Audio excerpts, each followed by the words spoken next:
In 1952, a widow in Blackburn named Edna Whitmore fed herself for 6 years on a single iron pot her mother-in-law had left her.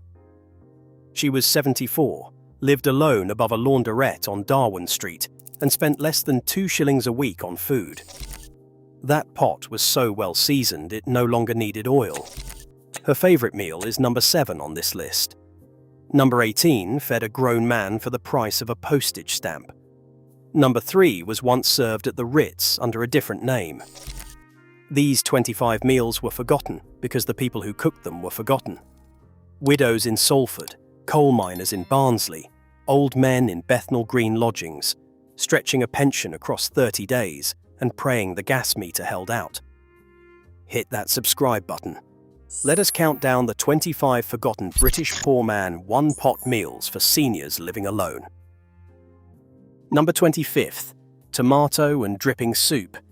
This was the meal that said, the cupboard is bare, but supper is still on the stove.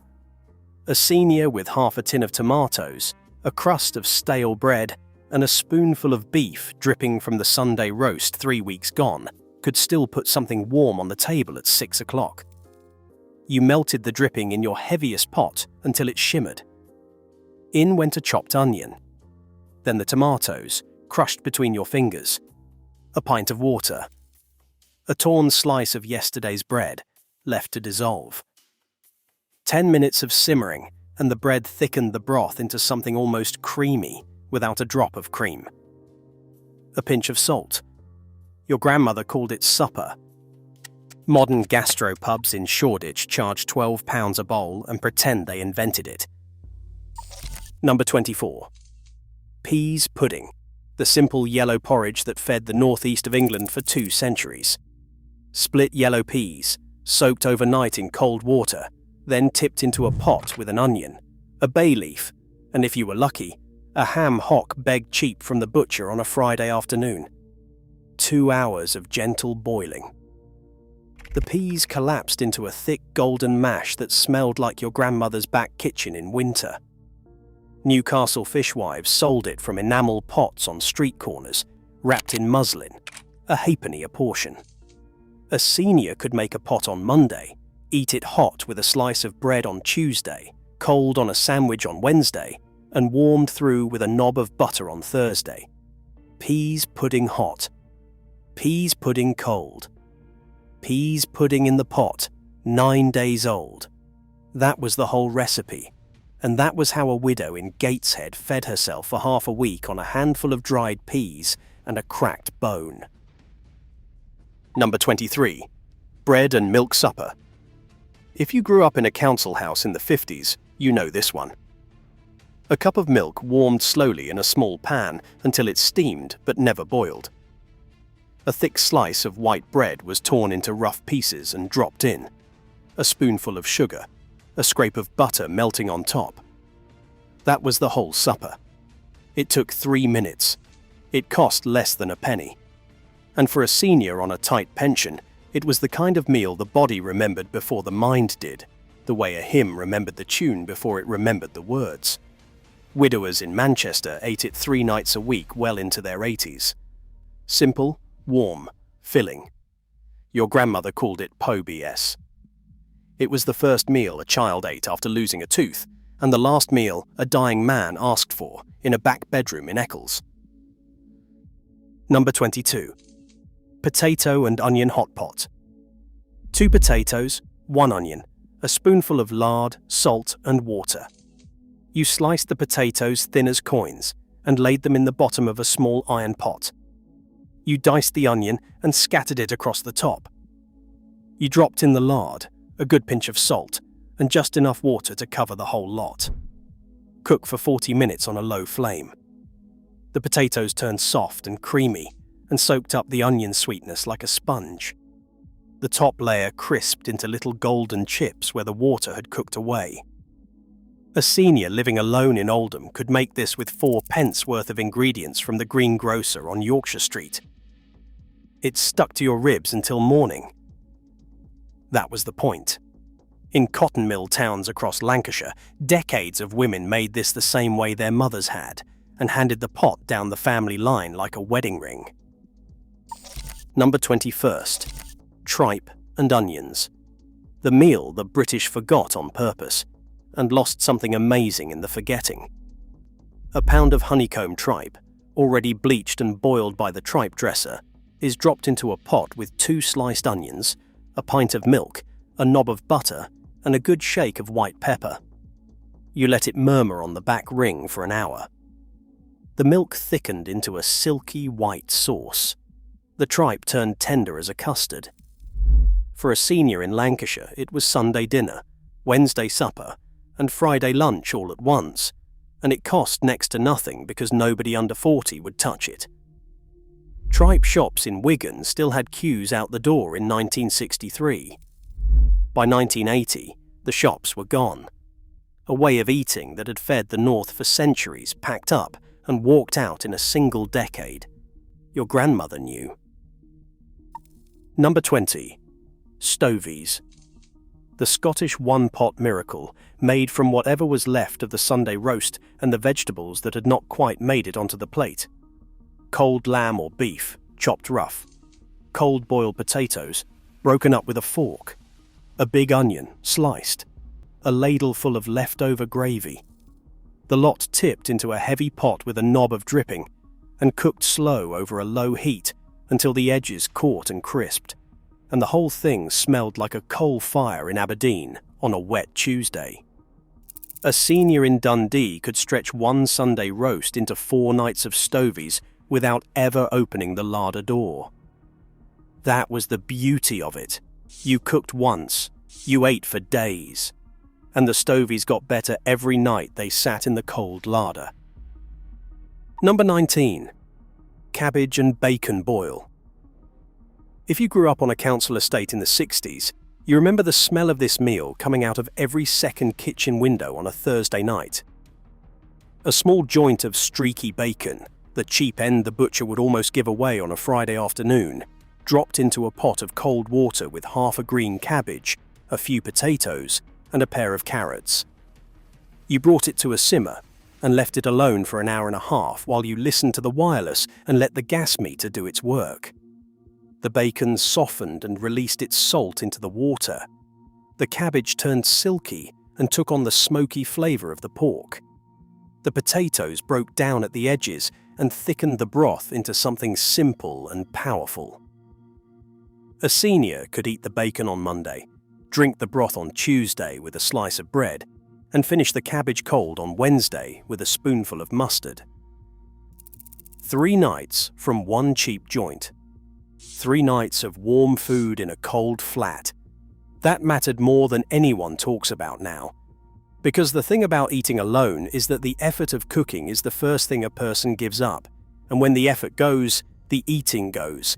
And when the eating goes, the body follows within a year.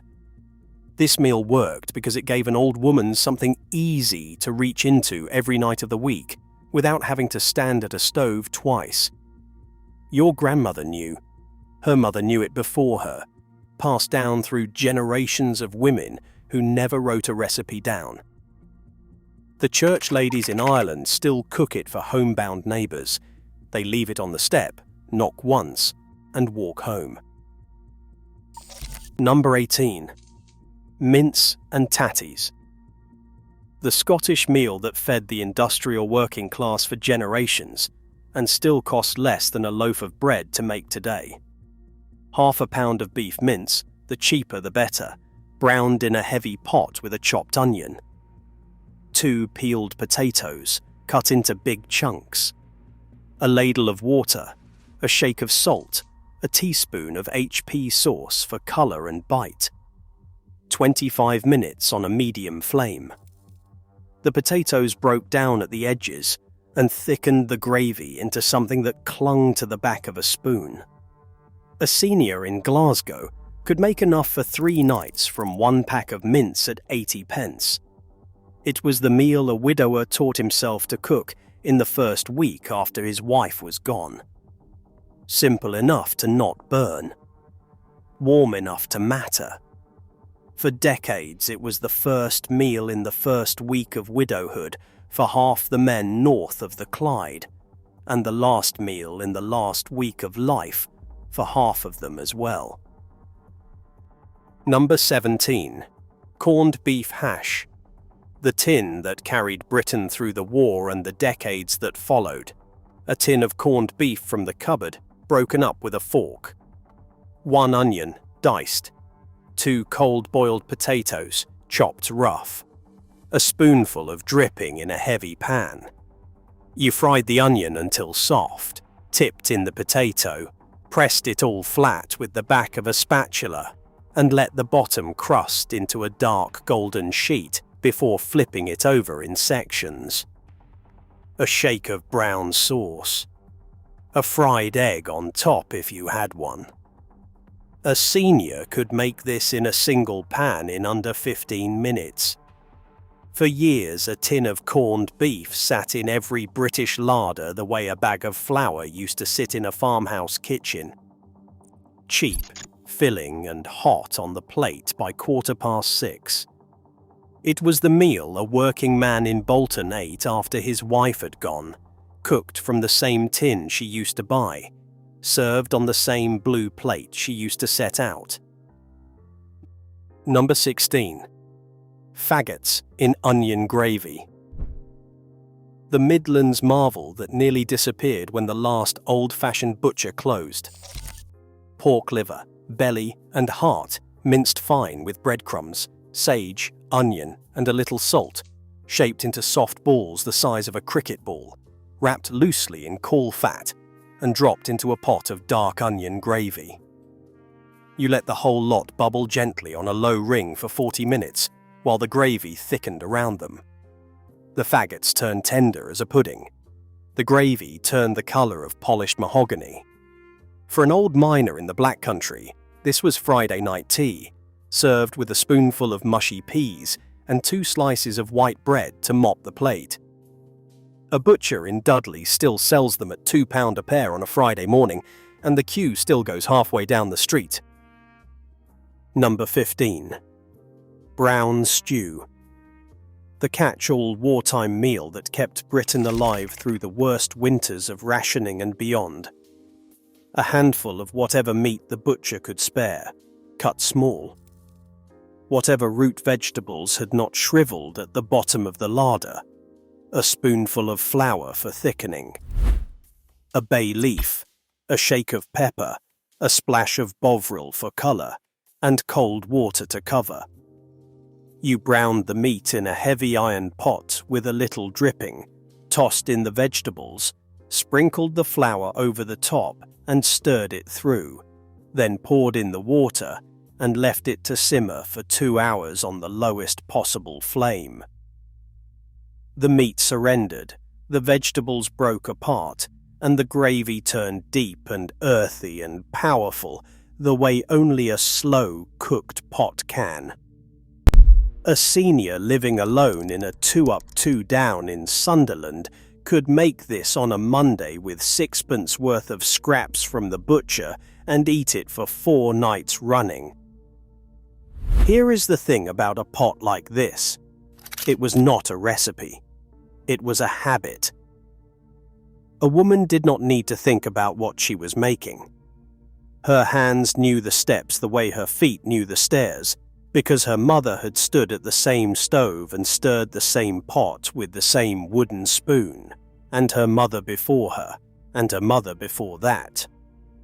Brown stew was how a family remembered itself when there was nothing else left to pass down. It was cheap. It was warm.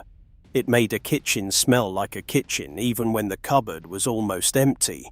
And it filled the long hours of a Tuesday afternoon the way a letter from a grandchild filled a long Sunday morning. Your grandmother called it Monday stew, and she made it every Monday of her life until the week she could no longer stand at the stove. Number 14. Leek and potato broth. The Welsh kitchen's answer to a cold, grey morning and a nearly empty larder. 3 leeks, washed of their grit and sliced into thin rings. 2 potatoes, peeled and cubed. A knob of butter. A pint of water, or milk if you had it, or half of each. A pinch of salt, a twist of pepper, a bay leaf if the jar still held one. You softened the leeks in the butter until they went silky and sweet, dropped in the potato, poured in the liquid, and let it bubble for 20 minutes until the potato was falling apart. A wooden spoon through the middle broke the potatoes down and thickened the broth. For a senior in a terraced house in Merthyr Tydfil, it was breakfast, lunch, and supper for tuppence halfpenny. Every kitchen in the valleys knew the ratio by heart. Number 13. Dripping stew. The meal you made when you had nothing and still put a warm plate in front of yourself. A heaped spoonful of beef dripping, saved in a jam jar from the Sunday roast. An onion, chopped. A carrot, sliced. A potato, cubed. A handful of pearl barley if you had some at the back of the cupboard. Cold water, salt, pepper, and an hour and a half on the low ring. The dripping gave the broth a deep, rich flavour, the way a stock cube never could. The barley swelled and softened, and it thickened the whole pot into something hearty and filling. A senior on a single pension in Burnley could make this for less than the price of a first-class stamp, and it kept a person alive on nights when nothing else in the kitchen did. Dripping stew was not poor food. It was frugal food. There is a difference between having nothing and knowing how to make something out of what you have, and the women who stirred this pot every Monday understood that difference by heart. Number 12. Cullen skink. The Scottish fisherman's soup from the tiny harbour village of Cullen on the Moray coast, and one of the most beautiful things ever made in a single pot. A small smoked haddock, the kind the fishmonger sold at a discount on a Saturday afternoon. An onion, chopped fine. 2 potatoes, cubed small. A pint of milk. A bay leaf, and a little butter. You softened the onion in the butter, dropped in the potato, poured in the milk, and laid the haddock on top. 10 minutes of the gentlest possible simmer. You lifted the fish out, flaked it off the bone with a fork, and stirred it back through. The potatoes had thickened the milk into a smoky golden broth that tasted of the sea and the smokehouse and a grandmother's kitchen in a granite cottage in 1948. A widow on the North Sea coast could make a pot of Cullen skink for £1 and eat it for 3 nights running, sitting by her back window, watching the herring boats come in through the evening fog. Number 11. Scotch broth. The barley soup that outlasted every other meal on this list because it was too cheap to die. A handful of pearl barley, a shin of mutton if the butcher had one at the end of the day, a swede, a turnip, 2 carrots, a leek, an onion, and cold water to cover everything by a good inch. You brought it to a boil, skimmed the grey froth off the top, and let it murmur on the back ring for 3 hours while you got on with the washing. The barley drank up the meat stock and swelled until the whole pot turned thick and golden and filling. A senior in Fife could make a pot on Sunday and eat it for 5 nights running. It got better every day it sat in the larder. Your grandmother used to say broth was the one meal that improved while you slept. Number 10. Rabbit stew, cheap, 1-pot classic. Before the war made rabbits scarce, and before the 50s made them unfashionable, this was the cheapest meat a British family could put in a pot. A rabbit from the poacher at the back door, or from the butcher for 4p for the whole animal. Jointed into 6 pieces, browned in dripping, then tipped into a heavy pot with 2 onions, a handful of carrots, a bay leaf, a sprig of thyme, and enough cider or water to cover. 2 hours on the lowest flame. The meat fell away from the bones, and the gravy turned dark and glossy, and smelled like a woodsman's kitchen in a Dorset cottage at Christmas. A senior could feed herself for 4 nights on a single rabbit, and still have a cup of broth left for breakfast. Her mother had taught her to joint a rabbit before she was 11, and the knife they all used sat in the same drawer for 90 years. Number 9. Mock duck. The wartime meal that was not duck at all, but a clever arrangement of sausage meat, sage, onion, and apple, pretending to be something it was not, and doing a beautiful job of it. Half a pound of cheap pork sausage meat from the butcher at the end of the day. A grated apple, skin and all. A chopped onion, softened in a spoonful of dripping. A good pinch of dried sage. You mixed the lot together, shaped it into a rough duck shape on an enamel plate, and stood it in the top of a hot pot with a little water in the bottom to keep it moist while it cooked for an hour. The smell coming out of that pot on a Sunday afternoon in 1943 was the smell of a family. Pretending the ration book was not the only book that mattered that week. Housewives in Croydon wrote letters to the Ministry of Food asking if the recipe would still work with mutton fat when pork ran out, and the ministry wrote back with variations. That was how a nation cooked its way through the war, not with what it wanted, but with what it had, and a little imagination to make the what it had feel like a feast. Mock duck tasted a little bit of the real thing, a little bit of the apple, and a great deal of the love that went into pretending. A senior widower in Clapham named Arthur Gill made it every Easter Sunday until 1974 because his wife Mabel had made it every Easter Sunday of the war. He did not know another way to mark the day. His daughter found 7 mock duck tins in the back of his pantry after the funeral, all of them empty and washed and stacked neat. She kept the top one on her windowsill for the rest of her life. That was the whole recipe.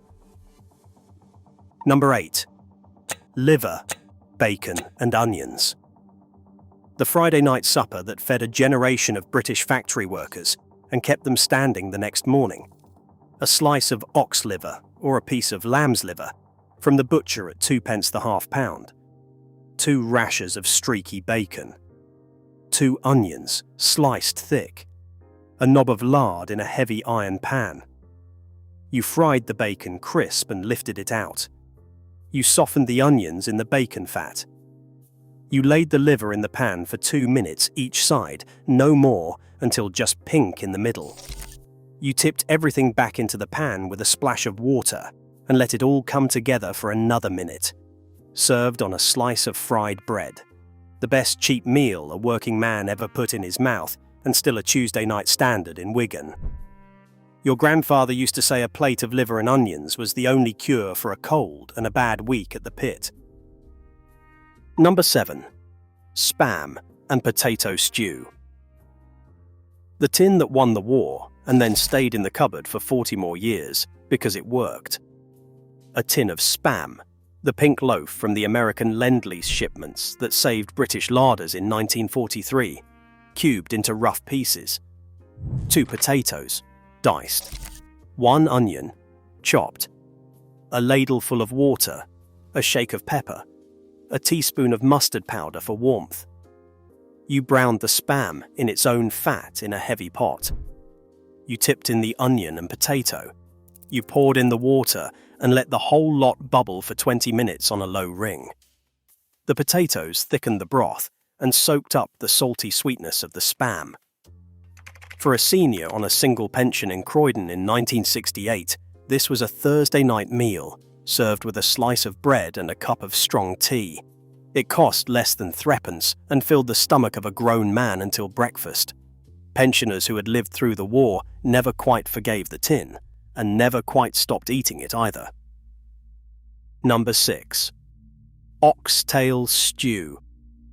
The cut the butcher used to throw to the stray dogs, now the kind of thing you see on a gastropub menu at 22 quid a bowl. An oxtail, jointed, a spoonful of dripping, 2 onions, 2 carrots, a parsnip, a bay leaf, a splash of ale if you had a drop left at the bottom of a bottle. Cold water to cover. You browned the oxtail in the dripping until the outsides caught a deep mahogany colour, tipped in the vegetables, poured in the liquid and left it on the lowest flame for 4 hours while you got on with the ironing. The meat fell off the bones. The gravy turned rich and dark and glossy and tasted of beef the way beef used to taste before supermarkets got hold of it.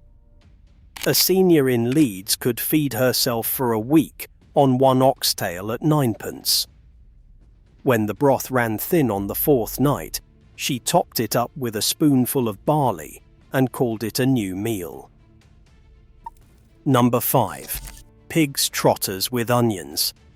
The meal nobody under 70 remembers, because the butchers stopped selling the trotters when the health inspectors decided they looked too much like what they were. 2 pig's trotters, split down the middle by the butcher. A pair of sliced onions. A bay leaf. A few peppercorns. A pinch of salt. Cold water to cover. You brought it slow to the simmer and left it there for 3 hours, until the meat was falling off the little bones and the liquid had turned into a thick, glossy jelly as it cooled. A senior in a back-to-back house in Stoke-on-Trent could make this on a Sunday morning for 4p and eat it hot for tea, cold on a plate the next day, and reheated with a slice of bread on Tuesday. Waste nothing. That was the whole point of a kitchen run by a woman who had lived through the war. She rendered the fat, saved the bones, and kept the jelly in a jam jar on the cold stone of the pantry floor.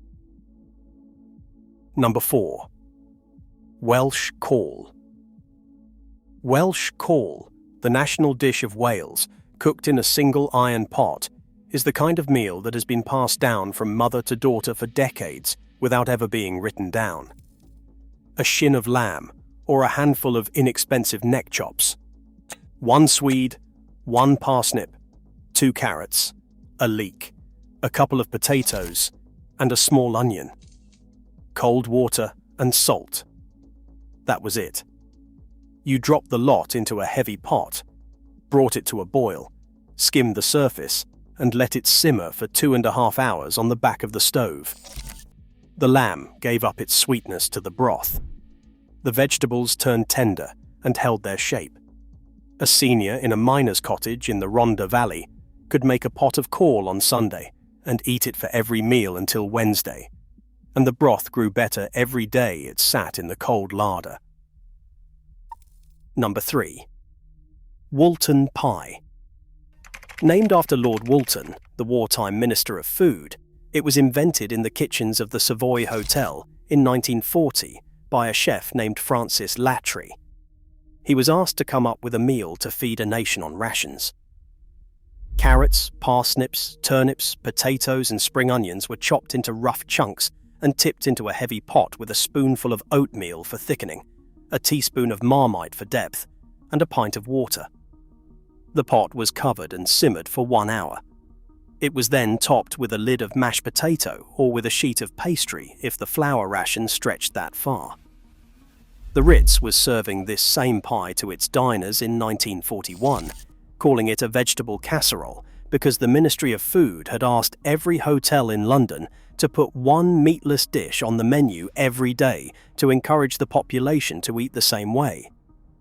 Your grandmother made this in a tin pot on a single gas ring while the sirens wailed over the rooftops. That is how the war was won in 1,000 British kitchens. Number 2. Liverpool scouse. The meal that gave a whole city its nickname. Lobscouse, from the old Norwegian lapskaus, was brought off the ships by sailors and turned into a Liverpool pot by the women who fed them when they came home. A small piece of neck of lamb, or a shank of cheap beef, cubed, 2 onions, 4 potatoes, roughly chopped, 2 carrots, a bay leaf, salt and pepper, cold water to cover.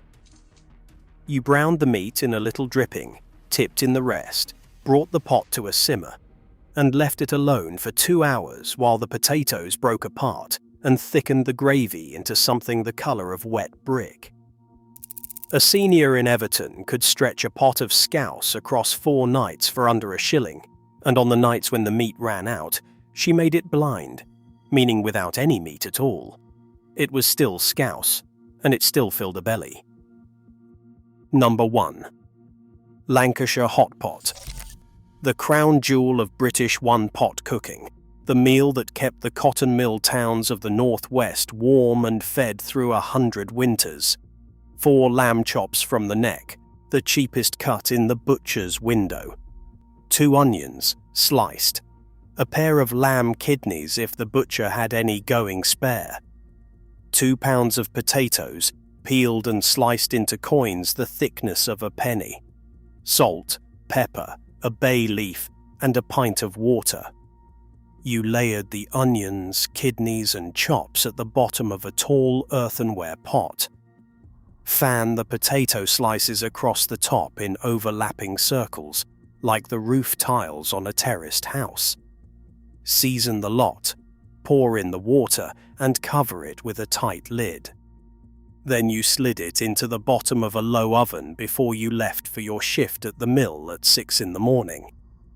When you came home 9 hours later, the whole house smelled of lamb and onions, and the top of the hot pot had crisped into a golden crown of potato. Your grandmother did not need to own a cookbook. She needed to own 1 pot. That was enough to keep a family alive for 50 years. Try one of these this week. Pick the one your nan used to make, or the one your grandfather asked for on a Friday night.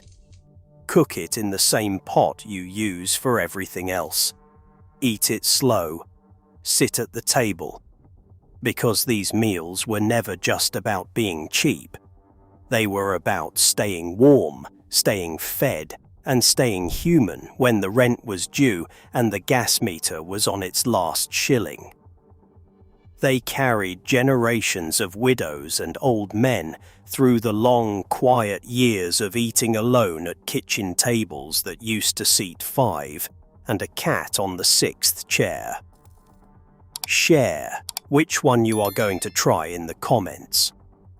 I want to know if the Lancashire hot pot still beats the scouse in your house. I want to know if your grandmother passed down a pot recipe that never made it into a cookbook. These are not just recipes, they are proof that a single pot on a single ring can still be an act of dignity.